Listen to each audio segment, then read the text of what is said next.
Bonjour à tous et bienvenue dans ce 11e et dernier numéro d'À Travers Champs. Comme vous le voyez, il y a déjà une certaine ambiance autour du plateau. Nous sommes en direct depuis le stand du Siècle Vert et sur le Facebook Live de Fréquence ESJ pour finir ce salon de l'agriculture en beauté. Et afin justement de terminer cette 55e édition, on vous a prévu de très belles rencontres. Juste après avoir fait le point sur ce qui s'est passé hier au salon avec Patrick Urban qui est déjà en plateau avec moi, nous retrouverons une ultime fois Dimitri Hainaut, l'homme qui parlait à l'oreille des poneys, des lapins ou encore des phasmes, nous a prévu un joli petit best-of de toutes ces rencontres animales.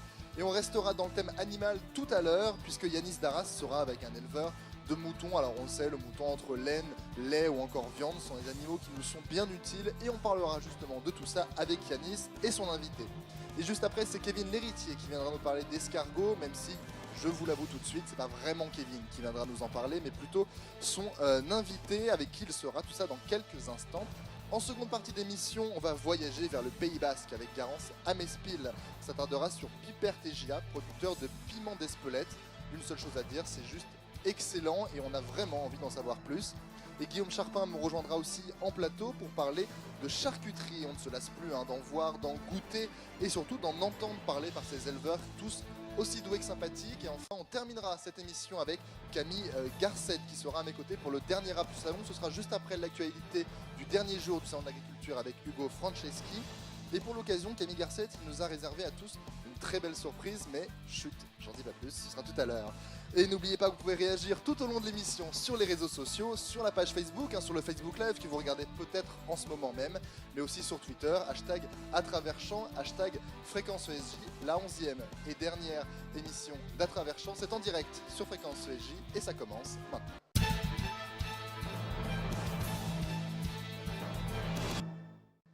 Et on commence cette émission pour parler des faits marquants de la veille avec Patrick Urban. Bonjour Patrick. Bonjour Antoine. Et alors Patrick, c'était une journée largement consacrée aux races équines. Exactement, les chevaux étaient à l'honneur hier avec la tenue de 2 concours regroupant toutes les races équines et c'était sur le pavillon 2.1. Le premier trophée Trait d'avenir qui évalue les chevaux dans des épreuves comme l'attelage, la montée, la traction ou même encore la maniabilité et le marathon. Et le deuxième trophée, c'était le trophée des traits d'avenir. Très sportif qui consiste à guider 2 chevaux de même race sur un parcours donné et d'être le plus rapide possible. Autrement dit, le premier arrivé a gagné. C'est un peu le principe d'une course, course, effectivement. exactement. Merci Patrick de nous l'expliquer. Et vous avez d'ailleurs les vainqueurs de ces 2 concours, c'est en exclusivité, c'est rien que pour nous. Exactement. Brume de Nesque et que la Rianne d'Acquéry, 2 chevaux de race Cob Normand ont remporté le trophée très sportif. Le cheval breton Duc de Landy a remporté le trophée Trait d'avenir, suivi de Dirac Danon de la race Trait du Nord et de Douchka du Recours, le cheval comtois, qui sont venus compléter le podium. Eh bien bravo à eux et on passe du cheval à l'âne, sans mauvais jeu de mots, avec la tenue d'un concours regroupant toutes les races d'ânes, Patrick. Exactement, les 6 épreuves du trophée national de l'âne se sont déroulées hier sur le pavillon 2.1. Chaque année, le jury élit la meilleure race d'âne de ce salon et cette année, c'est l'âne des Pyrénées qui a remporté et qui a été désigné meilleure race d'âne par le jury grâce à Ariel, suivi de l'âne du Cotentin, Hugolin de la Justice, mais aussi de l'âne bourbonnais Bali. Et encore une fois, bravo à eux. Et alors, Félicitations. la journée d'hier n'était pas marquée que par les chevaux et les ânes, mais aussi par de nombreuses présentations. Exactement, bon nombre de présentations se sont déroulées hier tout au long de la journée, surtout concernant la plupart des races des espèces bovines, ovines, mais aussi porcines. Les résultats sont d'ailleurs attendus plus tard dans la journée. Et j'en profite en ce dimanche 4 mars 2018 de souhaiter un joyeux anniversaire à ma sœur Catherine qui fête aujourd'hui ses 25 ans. Bien, le message est passé Patrick. Catherine, bon anniversaire à toi de la part de toute l'équipe de Fréquence ESJ et surtout bon courage avec ton frère. Merci Patrick. Merci Antoine.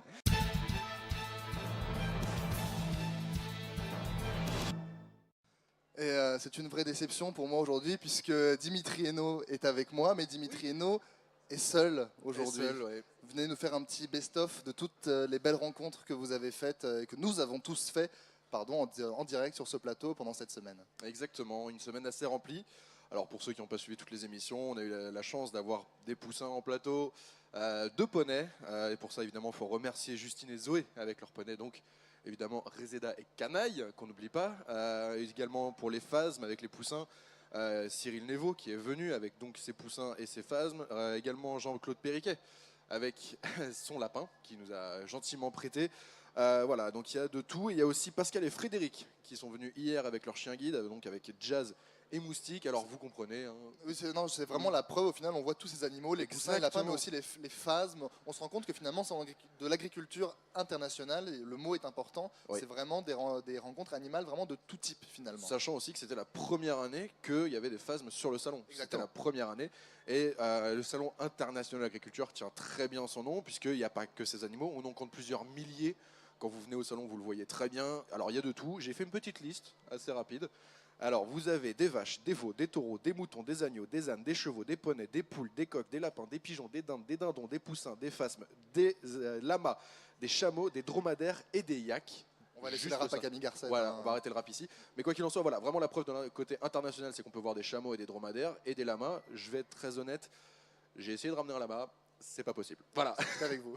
Voilà, donc il y a vraiment de tout, sans compter toutes les vaches qu'on peut voir, la vache égérie qui est aussi dans le pavillon 1. Voilà, donc il y a vraiment de quoi faire. Donc on a reçu le propriétaire hier d'ailleurs. Exactement, le propriétaire qu'on a reçu, et même Clara Secarelli qui est venue en parler samedi dernier de cette vache. Et donc voilà, il y a vraiment de tout, il y a vraiment de quoi faire. Et donc je tenais vraiment à remercier donc, tous les propriétaires d'animaux qui m'ont fait confiance et qui ont fait confiance à l'émission, qui nous ont confié pendant 5-10 minutes les animaux pour les émissions, sans compter évidemment que c'est une préparation avant, une préparation après, il faut déplacer les animaux, donc pour ça merci à eux, et puis évidemment bonne route à eux.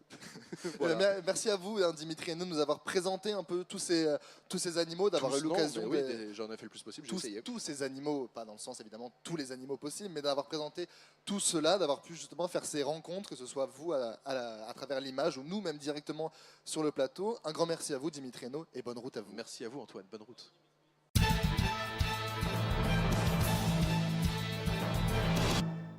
De retour dans Un Travers Champ et pour clôturer ce salon de l'agriculture, Yanis Darras a arpenté les allées du hall 1 pour mettre sur le devant de la scène une race de moutons pour le moins différente. J'en dis pas plus, je vous laisse la parole Yanis. Bonjour Yanis. Bonjour Antoine, alors hier j'ai un peu arpenté le hall 1 à la recherche de moutons exceptionnels et j'ai trouvé le mouton de Ouessant. Alors je suis accompagné aujourd'hui pour vous en parler de Jean-Louis Langlais, éleveur. Bonjour. Bonjour, donc je suis éleveur de moutons d'Ouessant dans la région de Nantes. Le mouton d'Ouessant est une race historique de la Bretagne. Donc voilà, donc, vous nous le disiez, c'est d'origine, c'est breton. Et alors, c'est quoi le mouton d'Ouessant? C'est quoi sa spécificité, sa caractéristique? Donc la caractéristique principale du mouton d'Ouessant, c'est sa petite taille, puisque c'est un mouton qui à l'âge adulte, 3 ans, mesure que 46 cm pour les brebis au garrot et les béliers 49 cm et vraiment c'est 49 cm c'est petit, ça fait 2 fois la hauteur du livre que l'on présente sur le mouton d'Ouessant.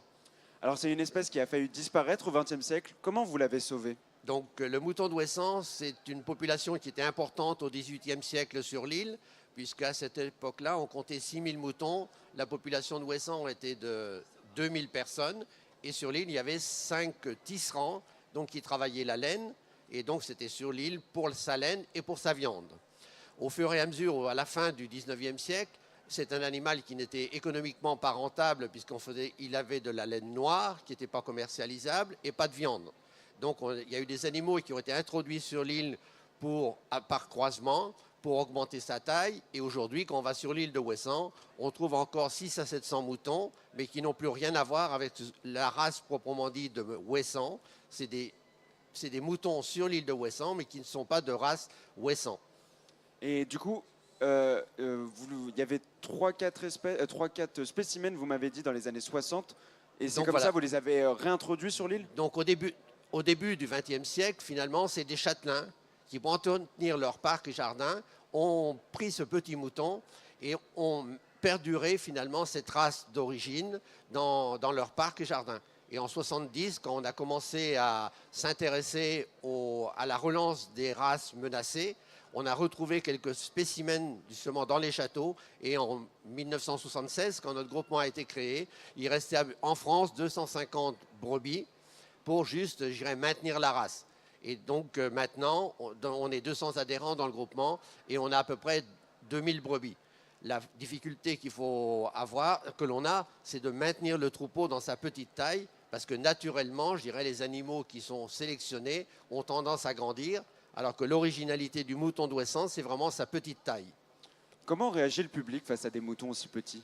Alors face à, disons, il y a deux réactions. C'est que finalement, le mouton d'Ouessant, c'est un animal de petite taille, donc un animal d'agrément, c'est tout petit. On a tendance, par rapport au public, disons, de faire le rapprochement par rapport à un animal de compagnie, avec les chiens et les chats, mais vraiment, le mouton d'Ouessant, c'est un mouton, un animal domestique qui est à conduire en tant que tel. C'est pas, on ne met pas le petit mouton, même s'il est mignon, on ne le met pas sur le canapé. Donc, si vous voulez, c'est un animal de plein air, et donc il faut quand même une surface minimale, et on dit de 2000 m² pour 2 moutons, pour pouvoir entretenir les animaux, mais aussi qu'ils aient un espace suffisant pour leur bien-être, puisque c'est un animal de plein air et un animal rustique.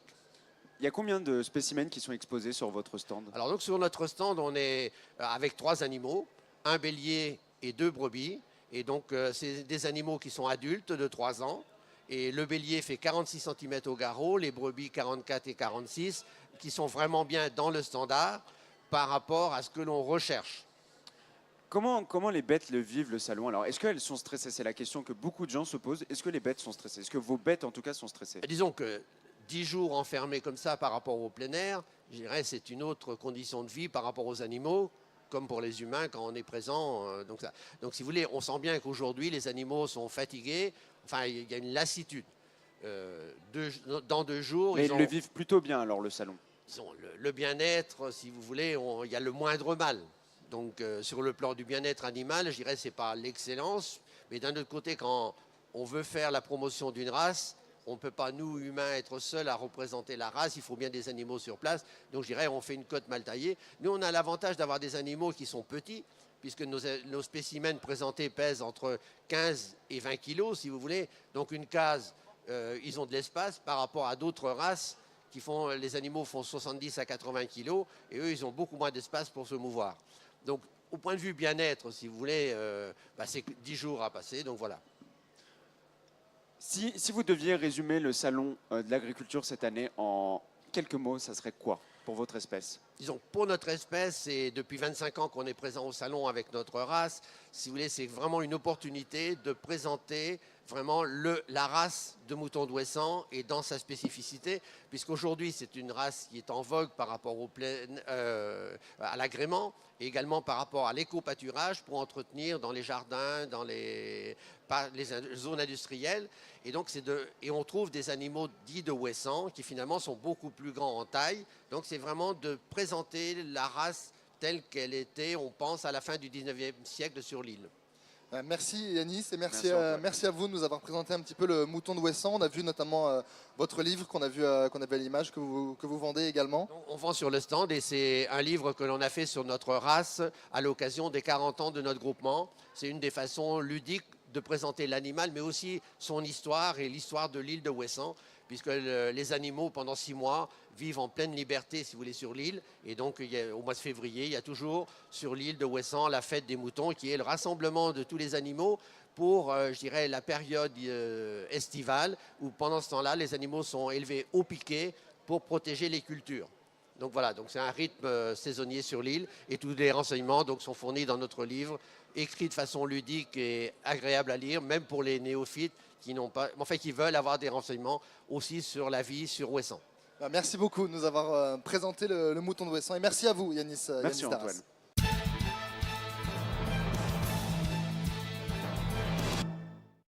Kevin l'héritier nous rejoint sur le plateau d'A-Travers-Champs et pour ce dernier jour au Salon de l'Agriculture, vous nous présentez un produit, Kevin, tout à fait atypique et encore trop méconnu, du moins qu'on n'a pas l'habitude de voir, en tout cas de penser quand on pense à agriculture finalement. Bonjour Kevin. Bonjour Antoine. En effet Antoine, je suis aujourd'hui accompagné de monsieur Denis Petit, donc monsieur Denis Petit est éleveur d'escargots. Et Antoine, comment appelle-t-on un éleveur d'escargots selon vous? Moi je vais tricher, je viens de le lire à l'instant sur ma fiche. Alors? Un héliculteur. Exactement. Je savais pas, je l'apprends. Pas du tout, en plus je me trompe. Pas du tout, oui, vous vous trompez. En plus mes antisèches sont mauvaises, d'accord, ça commence très bien. Bonjour. Bonjour. Et donc c'est un héliciculteur. Illiciculteur, voilà. Il me manquait une... Ah non, c'est moi qui ai mal lu en fait. Pas Donc grave. oui, c'était très bon. Voilà, donc l'héliciculture, c'est l'élevage des escargots comestibles. Donc il faut savoir qu'en région Bourgogne-Franche-Comté, c'est un produit qui est quand même assez connu et assez apprécié. Et il y a maintenant plus d'1 an, Monsieur Petit a créé son food truck. Donc c'est directement maintenant l'agriculteur qui vient aux portes du consommateur pour faire goûter et vendre ses produits. Comment est venue cette idée, Monsieur Petit? Ah, du food truck? Oui. Bah, nous, ça fait maintenant 25 ans qu'on est installé, donc on a déjà nos marchés. Moi, je travaille beaucoup avec les restaurateurs, notamment sur Paris, avec les grands noms de la gastronomie. Et on voulait un petit peu se renouveler. Ma femme voulait un camion. Moi, je souhaitais avoir monté un restaurant spécialisé en escargots. Donc, on a dit pourquoi pas monter le restaurant dans le camion. Et l'idée du food truck est venue comme ça. Les clients sont heureux de vous voir arriver. C'est Oui. nouveau pour eux. C'est nouveau parce que c'est vraiment le premier food truck spécialisé en escargots et un des premiers où vraiment un agriculteur vend directement sa production. Nous, on vient du fin fond de la Bourgogne. Hein. Moi, je suis installé à Cruzy-de-Châtel, donc dans le Tonnerrois, quelques kilomètres de Chablis, avec peu de population. Et donc, si on veut vendre vraiment notre production, on est obligé de se déplacer et on est obligé d'aller directement auprès des consommateurs. Alors, vous vous déplacez sur combien de kilomètres? On se déplace maintenant beaucoup sur Paris pour des événements. Sinon, on peut se déplacer partout en France. Il n'y a pas de souci. Vous nous avez apporté quelques escargots. Je vais vous laisser nous les présenter. Ce qui me semble qu'une de vos particularités, c'est qu'on peut manger la coquille avec. Oui, parce que l'escargot peut se cuisiner, c'est de la viande, hein, donc ça peut se cuisiner de diverses manières. Mais le produit phare, parce que l'escargot, c'est aussi l'emblème de la Bourgogne. Et donc, ce qui se vend beaucoup, et les produits les plus connus, donc ce sont les coquilles à la bourguignonne. Et maintenant, on arrive aussi à faire des produits, toujours avec un escargot et du beurre d'escargot, avec une sorte de croquille qui est... Croquis, du coup, on dit, c'est comme ça? On appelle ça des croquilles. D'accord. Ouais, voilà. Donc, on a remplacé la coquille par une sorte de gaufrette. Et les gens, pour l'apéritif, peuvent manger directement l'escargot comme ça. D'accord. Et donc, dans votre élevage, combien vous avez d'escargots? Alors, on est un groupement de plusieurs producteurs. Moi, je tourne à peu près à 400 000 escargots par an. Et les autres éleveurs, ils tournent aux alentours de 250 000 à 300 000 escargots. C'est plus qu'un élevage de moutons, pour C'est le une coup. colonie d'escargots. On a un gros cheptel, oui, tout à fait. Ouais. Et quelle est la durée de vie d'un escargot? Parce que c'est assez méconnu. Ouais, chez nous, ils vivent assez peu longtemps. Je suis désolé, c'était gentil la petite interview tout à l'heure avec le mouton.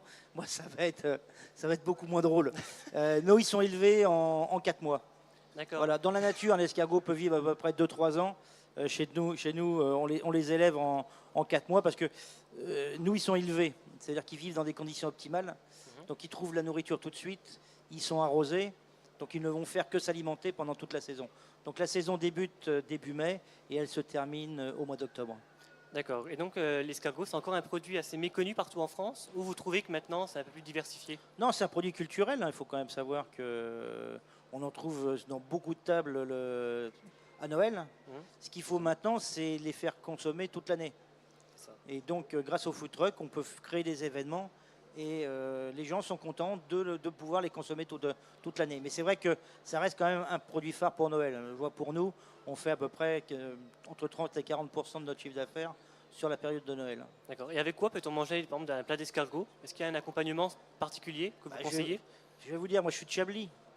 Donc du vin, bien sûr avec modération, mais évidemment, on conseille toujours un vin blanc de Ça reste un Bourgogne. très bon conseil. Donc voilà, donc sur le salon de la culture, on peut vous retrouver au hall 3. Et il me semble Voilà. que vous n'êtes pas tout seul, vous êtes accompagné. Voilà, parce qu'on est sur la région Bourgogne et donc on a créé pour l'occasion un bar à escargots, accompagné aussi avec un viticulteur à côté de notre stand. Et donc les gens peuvent venir consommer au bar directement les escargots. Et je suis donc accompagné de Jérôme Chaland, un héliciculteur de notre groupement qui se trouve lui en Saône-et-Loire à Saint-Germain-du-Pré. D'accord. Merci, monsieur Denis Petit. Bah, je vous en prie. Merci à vous, effectivement, et Denis Petit, et merci à vous, Kevin Léritier, de nous Merci à avoir vous, Antoine. présenté ces produits. Donc, moi, j'en aurais beaucoup appris aujourd'hui, ne serait-ce qu'avec le mot croquis. Moi, c'est un truc qui me fascine. Merci beaucoup.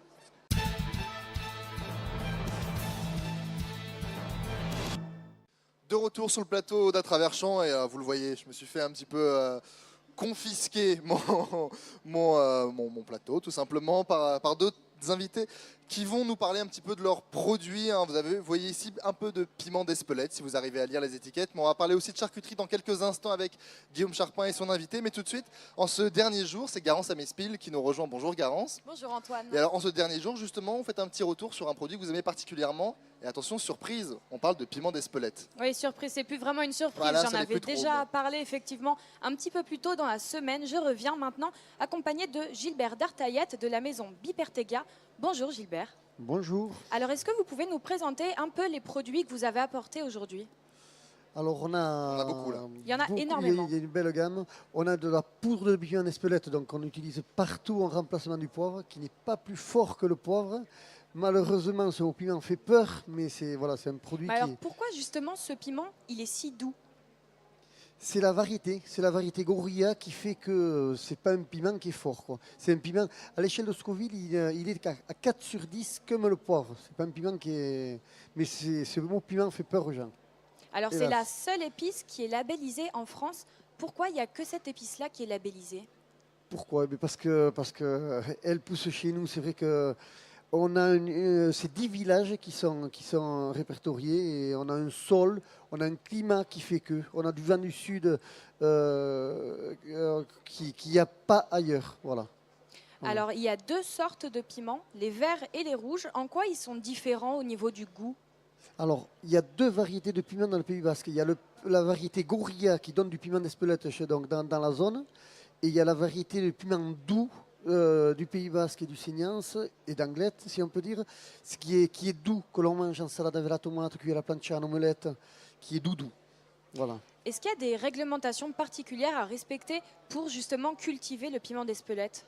Oui, bien sûr qu'il y en a. Il y en a plein mais après, bon, il y a la culture et il y a le après-culture, le triage, le temps de pré-séchage. Enfin, il y a plein de facteurs qui font qu'il y a poudre et poudre, qu'il y a voilà, qualité. Toutes les poudres sont homologuées, sont dégustées, sont senties. Mais malheureusement, je dirais que dans certaines poudres, voilà, un piment qu'on laisse, qu'on manque de méfiance, un piment avec une petite tache, ça suffit pour qu'il soit moisi à l'intérieur.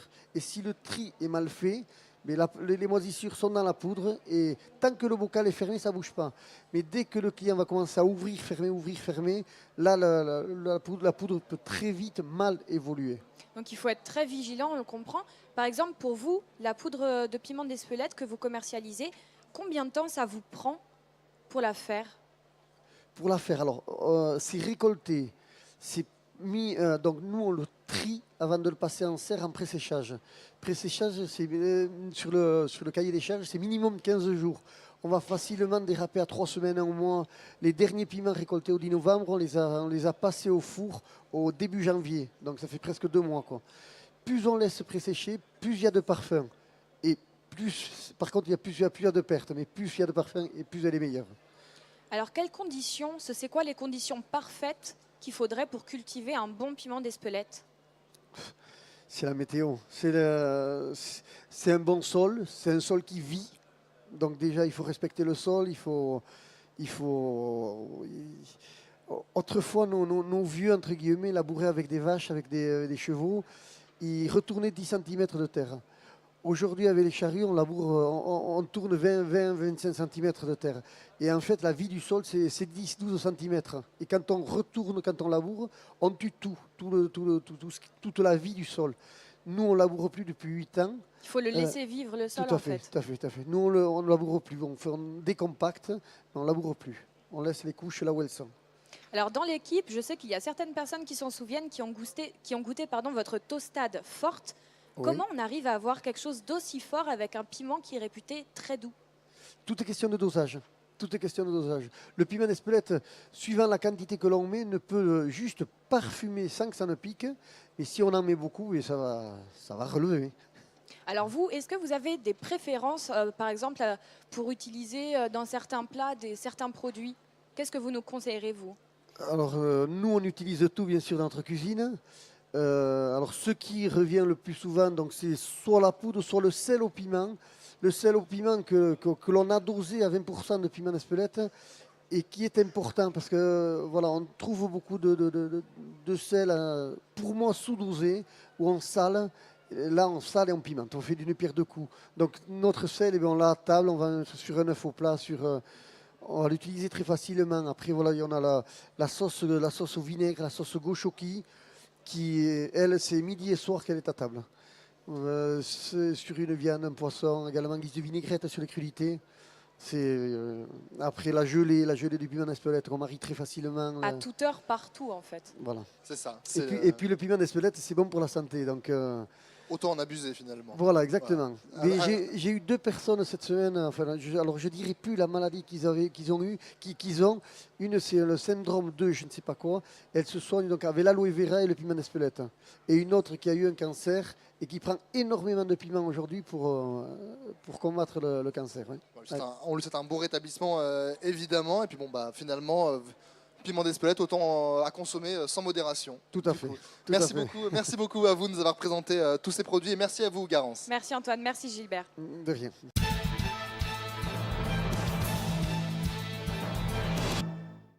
Et on accueille maintenant Guillaume Charpin en plateau. Guillaume, vous n'êtes vous aussi pas venu seul puisque vous êtes venu accompagné et bien accompagné. Je suis toujours très bien accompagné moi. Ah, toujours. Mais autant Simon Pupitre a été un peu envahi par le piment d'Espelette, la table qu'on peut voir ici, elle a été envahie par d'autres choses. Ah, effectivement, la table est complètement envahie de charcuterie et je suis avec Françoise. On va pas s'en plaindre d'ailleurs. Bonjour Françoise. Bonjour. Alors vous faites partie de la maison Guillemot. Alors expliquez-nous justement un peu les produits de la maison Guillemot et toute son exploitation. La maison Guillemot, elle se trouve à Beaujeu, dans le Beaujolais. Bon, on est entre Lyon et Mâcon, en prenant par la Nationale 6.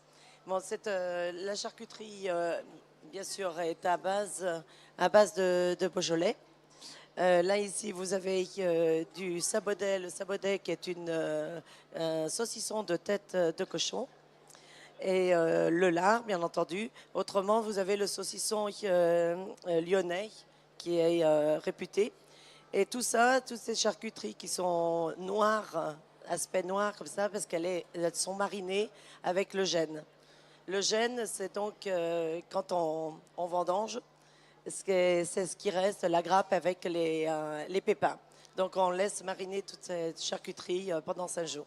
Alors c'est des produits justement très spécifiques que vous cuisinez, je crois, beaucoup à partir du Beaujolais. Du Beaujolais, oui. Donc oui. Comment vous confectionnez exactement ces produits qui sont assez différents de ce qu'on peut voir tous les jours au salon? Là ici, bien sûr, on est au salon de l'agriculture. On peut vous dire comme ça que nous déjà les bouchers charcutiers, on est le premier maillon parce qu'on a besoin des bons produits de base, produits de terroir. Là, nous avons les cochons d'Angélique. Saint-Jacques-des-Adrets dans le Beaujolais, une productrice qui a 80 truies, mais qui élève avec soin ses porcs. Donc on se sert de ces produits, c'est très important. Vous travaillez exclusivement avec des producteurs locaux ou les ça vous producteurs arrive d'aller chercher un peu plus loin? Non, uniquement avec des producteurs locaux. Vous faites vraiment fonctionner l'économie locale de votre région. C'est important. Alors, justement, avec vos produits, vous conseillez de boire exclusivement du Beaujolais ou ils peuvent se consommer avec d'autres vins, du vin blanc avec d'autres vins, bien sûr, on n'est pas chauvin quand même. Bon, bien sûr, c'est mieux avec les différents Beaujolais, parce qu'il y a aussi bien les blancs que les rouges ou même le rosé. Mais on peut bien prendre un autre vin, bien sûr.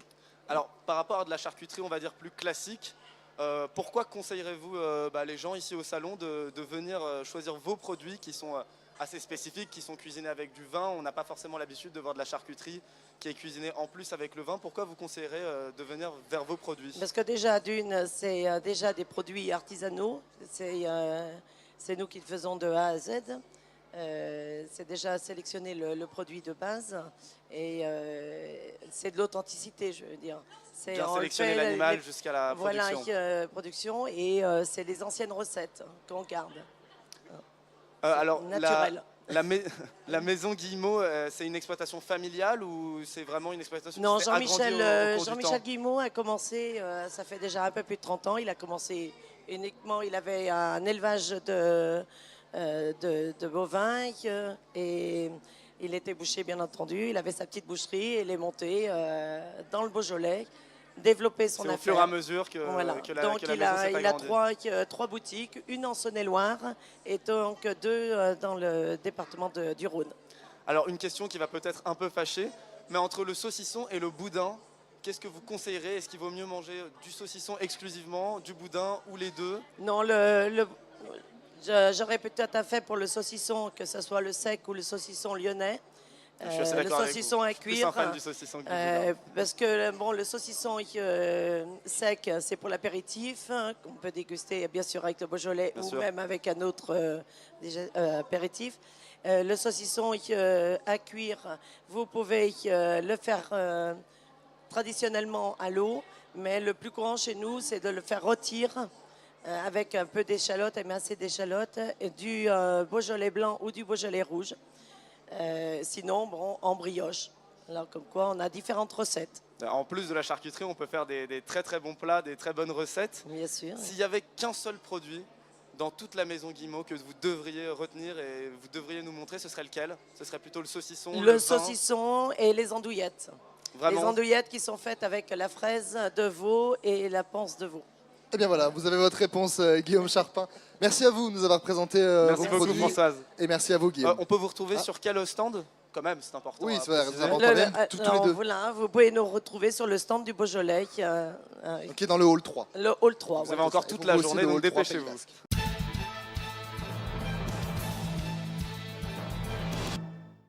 De retour dans Un Travers Champ en direct depuis le stand du Siècle Vert, en direct sur Fréquence ESJ avec Hugo Franceschi. On vous retrouve une dernière fois, Hugo. Bonjour Hugo. Bonjour. Alors on vous retrouve une dernière fois pour parler du programme de ce dernier jour au Salon de l'Agriculture. Tous les prix pour le concours général agricole ont été remis au fur et à mesure du salon, mais il reste quand même une remise de prix aujourd'hui. Tout à fait Antoine. Alors il s'agit du prix, de la remise du prix pour le trophée national des lycées agricoles. C'est donc une compétition qui opposait tous les lycées agricoles de France. Alors pendant toute la durée du salon, une épreuve rapportant des points a eu lieu chaque jour. Et donc aujourd'hui, de 13h30 à 15h, au pavillon numéro 1 sur le Grand Ring, vous pourrez... il y aura donc le décompte qui sera fait et le lycée ayant remporté le plus de points alors sera élu forcément sera désigné comme l'heureux gagnant. Mais sachez tout de même qu'il y aura un trophée pour les lycées arrivés en 2e et 3e position. Et on parlait de chevaux tout à l'heure avec Patrick, ils ne sont pas en reste aujourd'hui puisqu'ils vont effectuer un dernier salut, un dernier baroud d'honneur pour les nombreux visiteurs qui sont venus les voir cette année. Et oui Antoine, et je dirais même que ce sera un dernier salut très musical. Alors comme le veut la tradition, le pavillon numéro 1 fermera ses portes, hein, le pavillon numéro 1, celui des chevaux, hein, on le rappelle encore une fois, fermera ses portes avec le célèbre spectacle équestre. C'est donc une parade réunissant les différentes races de chevaux issus de nos régions françaises. Entre 12h45 et 16h, les chevaux exerceront donc sur la carrière équine plusieurs figures, tout en essayant de rester en rythme avec une musique choisie au préalable par les dresseurs de ces chevaux justement. Qui on le sait sont très, très à cheval là-dessus. Et on va, on va rester, Hugo, on va rester dans les démonstrations puisqu'il n'y a pas que le pavillon numéro 1. Merci. Il n'y a pas que le pavillon numéro 1 qui aura droit à quelques démonstrations, il y en a aussi un peu dans les autres bâtiments du salon. Oui, absolument Antoine. Alors pour le coup, on va quand même rester sur le pavillon 1, mais cette fois-ci, on ira sur le ring Auvin-Caprin, puisque entre 11h et 11h30 et entre 16h et 16h30, vous pourrez assister à une démonstration de chiens de berger au travail.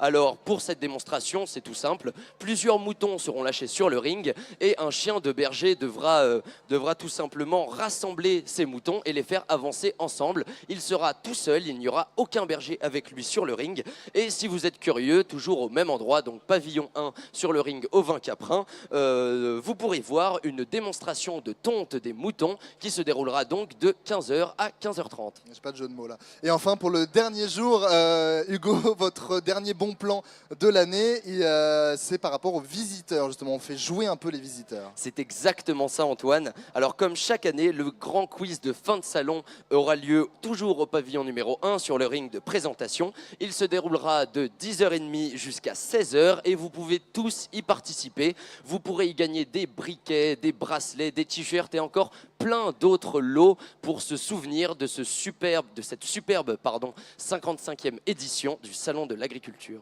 Eh bien merci Hugo de nous avoir livré tous les bons plans pendant Antoine. cette édition du Salon de l'Agriculture. Merci.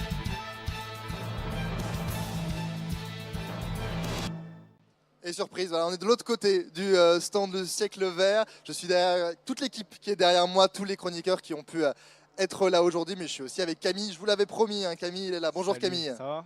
Ah, ça va et vous? Ça va très bien. J'espère que ça va bien se passer. Bah, Tout on le vous le monde va souhaite, prendre oui, un peu. pour vous. Faut qu'on Oui, alors présente un petit peu. c'est quoi le sujet aujourd'hui? Alors, c'est un sujet assez original. Disons que c'est pour la dernière de l'émission. On va essayer de clasher entre guillemets un peu tous les membres de l'équipe. Tout le monde va prendre un petit peu pour son grade. Vous prenez des risques donc. Voilà, exactement. En plus, je suis derrière eux. Enfin, je suis devant eux. Du coup, je ne les vois pas. Je sais pas ce qu'ils vont faire. Mais non, je pense que ça devrait être assez marrant. Tout le monde va prendre un petit peu les équipes techniques, le plateau. Voilà. Eh bien écoutez, pour votre dernière, du Ah coup, oui, hein, on Camille, pour tout le monde. Pour votre dernière. Allez, bah écoutez, on peut envoyer la musique. Camille Garcette, mesdames, messieurs.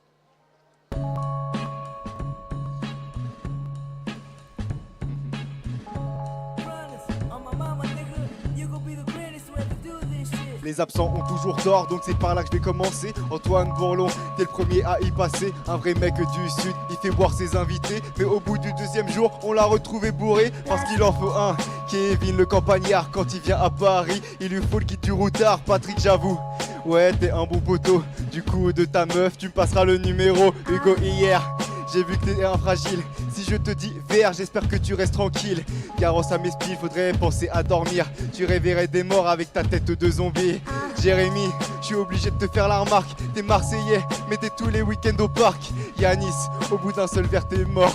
J'avoue que j'étais choqué quand je t'ai vu manger du porc. On passe aux présentateurs, et y en a eu beaucoup. Pour eux aussi t'inquiète, j'ai quelques petits mots doux. Sacha, j'avoue que ta carrière s'affine. Mais n'oublie pas, tu t'es fait recalabine. Antoine Lermic, un mec au grand cœur. Les filles, un conseil, matchez-le sur Tinder. Dimitri, chez toi, y'a que ta mère à sauver. Tu fais le grand gaillard, mais t'as peur des poneys. Jordan Olivier, faudrait peut-être se décider. Ou pire, t'aurais pu t'appeler Brandon Timothée. Nicolas, c'est vrai que c'est lui la bonne gueule. Le mec pense à tout, bien sûr sauf au jingle. Lucas, ta coupe de cheveux, enfin ça fait bonhomme. Tu perds jamais l'objectif comme ton premier canon. Putain Guillaume, j'espère que ça va la fatigue. Putain, j'avoue, t'as quand même fait une seule chronique. Ouais. Attends. T'en as fait une seule chronique, ok. Pardon.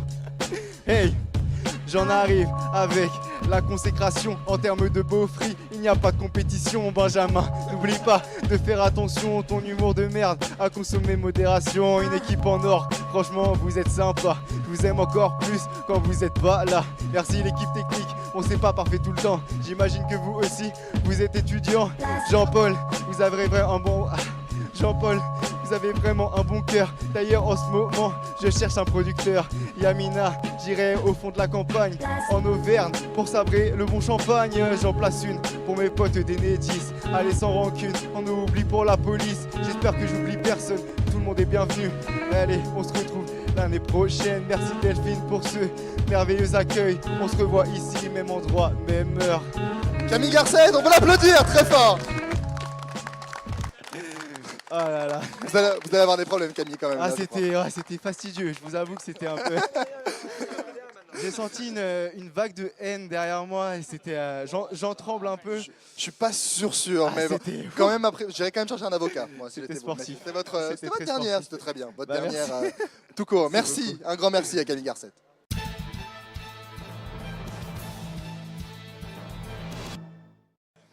Et c'est la fin de cette émission, mais c'est aussi la fin de notre aventure au sein de ce 55e Salon international de l'agriculture. Merci à vous tous de nous avoir suivis tout au long de ces 9 jours, de belles journées pour toute l'équipe de Fréquence ESJ, mais pas que. J'ai énormément de remerciements à faire, j'espère que vous avez 20-25 minutes devant vous. Un peu comme Camille, finalement, je vais être quand même un petit peu plus gentil. Hein. Merci à Jean-Paul Hébrard, à Delphine Gay, à Yamina Arfa, mais aussi à la régie, à Adrien, Rémi, à Julie. J'avais oublié des noms, mais comment ça ? Oui, au mec, mais c'est écrit à un moment, faut me laisser faire les remerciements. Merci, alors un grand merci à tout le monde, merci à ces noms-là, mais évidemment merci aussi aux noms qu'on n'en voit pas forcément sur le plateau. Merci notamment aux maquilleuses et à tous ceux qui ont fait de ce moment ici un moment particulièrement merveilleux. Merci aussi à tous les invités qui se sont prêtés au jeu d'à travers champs. Florian Philippot, Daniel Simonet, Yannick Jadot, Gérard Filoche, Cédric Villani, Jacques Cheminade, Jean Lassalle, Cyril Arnaud, Sylvain Mirouf, YCR et Génération Boys Band. Un grand merci également à tous les éleveurs et à tous les producteurs qui se sont succédés un peu sur le canapé pour présenter leurs produits. On en a vu quelques-uns encore aujourd'hui parce que c'est aussi ça, le salon d'agriculture, c'est avant tout l'échange, c'est avant tout le partage. On a eu un peu la chance de parler de vin, de viande, de chiens, de lapins, d'animaux, de tellement de choses. Il me faudrait quand même des heures pour tout citer. Merci aussi aux présentateurs qui m'ont précédé sur ce plateau, Sacha Zilinski, Dimitri Hainaut, Nicolas Hens et Jordan Olivier. Merci aussi à tous les chroniqueurs de Fréquence ESJ qui ont tous fait du mieux qu'ils pouvaient pour rendre cette émission la plus exceptionnelle possible. Merci donc à Mathilde Moreau, Yanis Darras, Clara Secarelli, Guillaume Charpin, Hugo Franceschi, Jérémy Richalet, Kevin Lhéritier, Camille Garcette et Antoine Bourlon, et j'en oublie sûrement. Un merci particulier aussi à Garance Amespil et Lucas Pierre, qu'on peut voir juste ici. Ils sont sur le côté là, les deux, on peut les applaudir très fort, puisque ce sont eux qui ont participé à la préparation de cette édition en amont et pendant le salon. Donc bravo à vous deux et merci à vous deux de nous avoir supportés. On sait que c'est pas facile et d'avoir dirigé tout ça. Et puis un merci aussi donc au roi de la beaufrie, comme l'a très bien dit Camille, qui a dit tout ce que tout le monde pense tout bas. Un grand merci à celui qui ne veut pas se montrer, qu'on peut peut-être montrer peut-être une fois exceptionnellement, si juste ici qui est derrière. Allez, on va faire un petit tour pour le voir. Un grand merci à Benjamin Poulain, notre directeur de rédaction, sans qui évidemment rien de tout cela ne serait. C'est lui qui a toujours ces idées un petit peu folles, qu'on ne cesse de suivre. Il serait peut-être temps un jour qu'on hésite un jour et qu'on le remette en question. Enfin voilà, il y a évidemment, j'en suis conscient, beaucoup de remerciements, mais ils sont évidemment nécessaires et j'en oublie sûrement, et j'oublie surtout le principal, un grand merci à vous tous, parce qu'évidemment sans vous, rien de tout cela ne serait là. Et on se retrouve nous l'année prochaine. Et un merci à Antoine Hermite quand même, s'il vous plaît, on peut l'applaudir.